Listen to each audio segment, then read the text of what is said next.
Welcome to Kingdom Keto with Kari, your new favorite destination for delicious and healthy keto recipes. Hey everybody, welcome to Kingdom Keto. Today we have on the menu a quiche, a keto quiche. You are not going to believe how incredible this menu item is today. We are going to use a non-stick skillet, the best non-stick skillet that you have in your pantry. We're going to use some staple ingredients, and this quiche will take you from appetizer all the way to brunch. We're going to first start by taking a few zero carb tortillas. I use the smallest ones available. You may make them yourself or get them at the store, either a low carb or zero carb tortilla. I'm going to slice it into little rings, just little thin rings. You see how I'm leaving the rings there on the chopping block.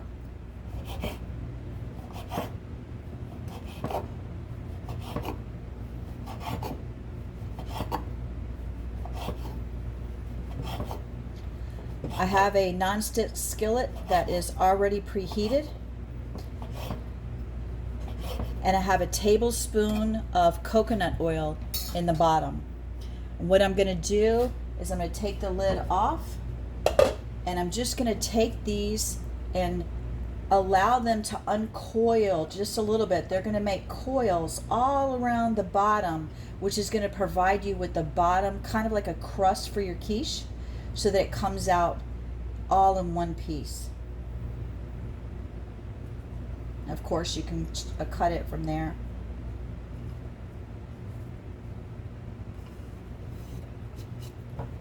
All right, now you can see in the skillet how we have the coiled tortillas on the bottom. Now what you're going to do is you're going to take 3 eggs and you're going to whisk them with your favorite seasonings for quiche in the flavors that you want to use.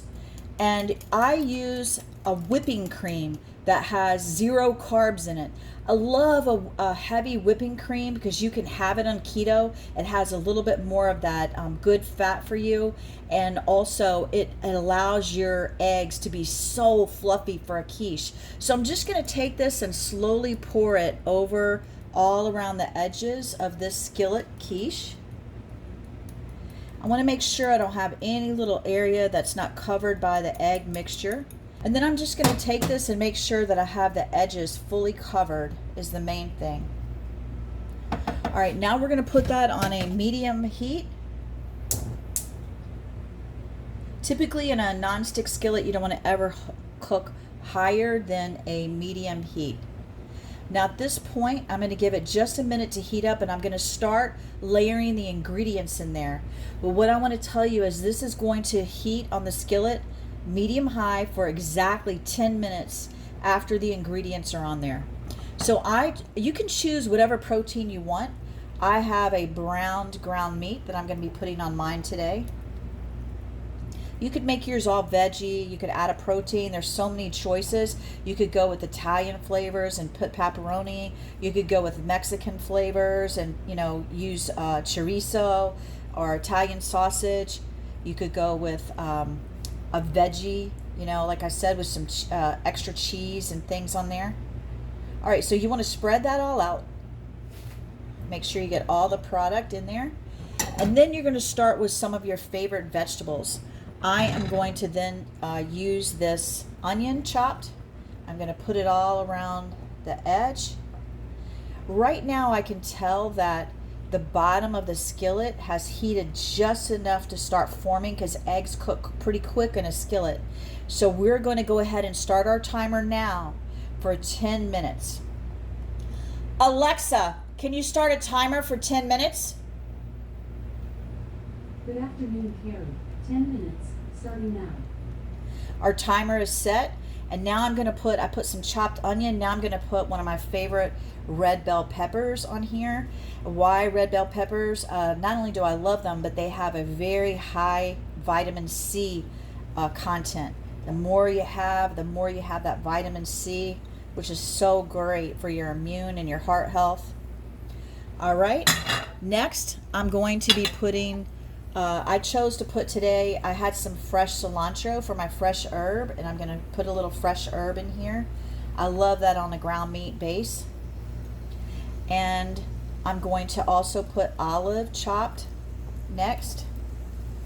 This quiche is so good. It has so many wonderful vegetables in it. And then last but not least, I am going to sprinkle some cheese. Now, you can put feta cheese if you were making yours a little bit more Mediterranean flavors. I chose for a Parmesan cheese today. So I'm going to sprinkle that on. And remember that my meat was already browned and seasoned, and also the egg is already seasoned. You do get a certain amount of salt from the olive, so you really don't need anything more than that. And now what I'm going to do is I'm going to take just a little bit of fresh lime, and I'm going to squeeze that all on the top, just to marinate in there with a little bit of that cilantro and that ground meat. You can hear it sizzling already. You can even turn it down just a little bit if you need to off that medium heat, because you don't want it the bottom base to burn for the 10-minute time frame. Next, we're going to be putting some spinach. And you're just going to actually cover the entire thing in spinach, full leaf with the stem, and just cover it all the way. It's going to be so good.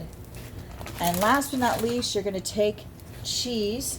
You can use a shredded cheese if you want. I use some pieces of square cheese because it has a lower carb content, and it doesn't have the ingredients of like potato starch and other things that they use in the shredded cheese that's already made to keep it not clumping in the stores. I don't like those added ingredients, so I just do this. It melts just fine.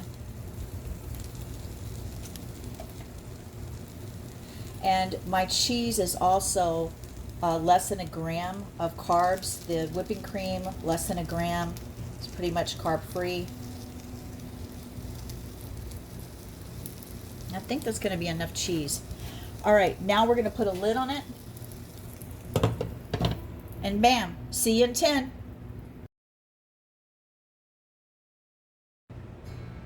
Hey everybody, welcome back. It's been 10 minutes according to Alexa. We're going to go ahead and take off the lid here and look at that beautifully melted cheese on this skillet quiche. Oh my goodness. I've placed a burner here in the middle because I just want to show you how cool it dishes up. We're going to take it with a spatula that is good for non-stick coated surfaces on your skillet. And you're just obviously going to just go around so that it loosens the quiche. And then I put mine under a little bit to make sure I can get a full sweep out the skillet.